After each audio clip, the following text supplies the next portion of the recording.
Magandang araw, titingnan natin ngayon ang C3 or Circumferential Road dito sa Caloocan. Kakaliwa tayo dito at babaybayin natin ang C3 hanggang sa 5th Avenue.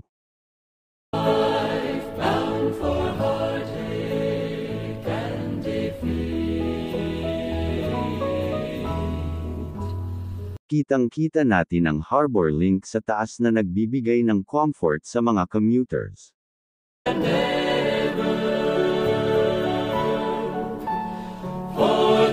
Linggo ngayon kaya walang traffic, masarap mag-travel.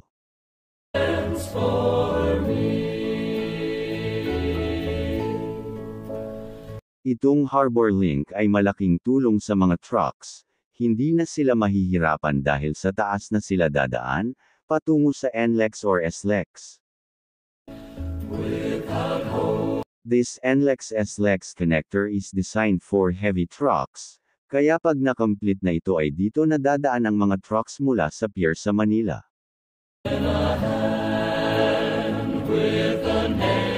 Dati ay sobra ang traffic dito sa C3 dahil sa mga naglalakihang trucks na dumaadaan.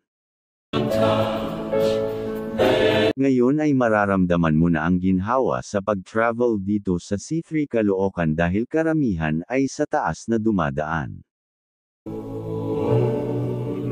Ang papunta sa SLEX ay hindi pa tapos gawin, at kasalukuyang ginagawa pa. Pero pwede ka na mag-travel hanggang sa Espanya Boulevard sa Maynila, kasi open na hanggang doon.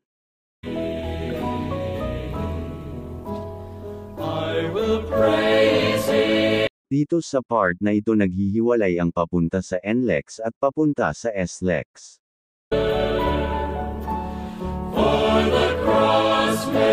Sa kaliwa ay papunta sa NLEX at sa pakanan ay papunta naman sa SLEX.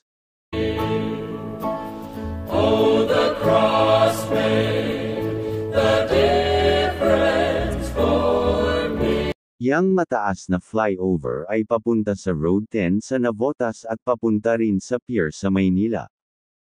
Itong flyover naman na ito ay diretso from NLEX to SLEX or vice versa.